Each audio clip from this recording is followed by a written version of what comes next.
ভাবলাম ইফতারের সাথে সাথে হচ্ছে ভাত খেয়ে নিব, তাই ডিম ভুনা করে নিলাম। এর মধ্যে দেখে আমার হাজব্যান্ড ইফতারের আগে চলে আসছে, সে আরও কিছু বাজার নিয়ে আসছে। এখন বাজারগুলোকে আমি আনপ্যাক করব। চিনো? সব চিনো তুমি? কি চিনো বলো তো, কোনটা কি নাম বলো তো দেখি। এটার নাম কি? খুলে দেখাবো? হুম, বসো তুমি বসো। খেজুর, এই যেগুলো কি আব্বু? আনারস। আনারস আনারস।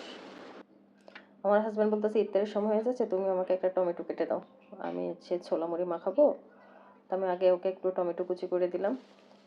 অফিস থেকে তাদেরকে যে ইফতারের মেনুটা দেয় সেই ইফতারের বক্স নিয়ে চলে আসছে, বাসায় ইফতার করবে।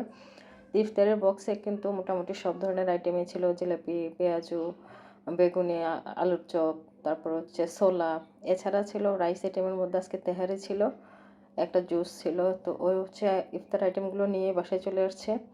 তাই আমি এগুলোকে সব টেবিলে, ওর ও যে ইফতারটা নিয়ে আসছে সেটাও দিয়ে দিলাম। আর আমি বাসায় করেছিলাম শুধু পেঁয়াজু আর ছোলা, এগুলো সব টেবিলে দিয়ে তারপর বাকি আইটেমগুলো বের করছি। সে বেল নিয়ে আসছে এখানে অনেকগুলো, কি সুন্দর একদম দেখেন, তাজা ফ্রেশ বেল। আমি বেলগুলোকেও নামিয়ে নিচ্ছি,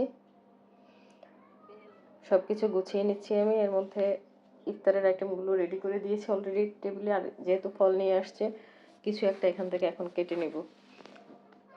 তো বেল, আনারস এগুলোকে সব ঝুড়িতে রাখলাম। সে আরও নিয়ে আসছে বাঙ্গি, দেখেন কতগুলো বাঙ্গি একসাথে নিয়ে আসছে, 5টা বাঙ্গি নিয়ে আসছে। আমি এখন এটাকে কাটবো, বাকি 4টা রেখে দিচ্ছি। নিয়ে আসছে গাজর, আরও নিয়ে আসছে হচ্ছে শসা, লেবু, টমেটো। শসাগুলো কি সুন্দর ফ্রেশ, একদম দেশি শসা মনে হচ্ছে।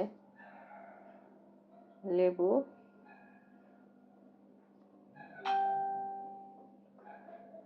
টমেটো, সবগুলোকে আমি আনপ্যাক করে নিলাম। সব কিছু গুছিয়ে রেখে এবার হচ্ছে আমি বাঙ্গিটা কাটতে বসে যাব, যেহেতু এটা ইফতারের মধ্যে আজকে খাবো। তো আমি বাঙ্গিটাকে এখন কেটে নিচ্ছি।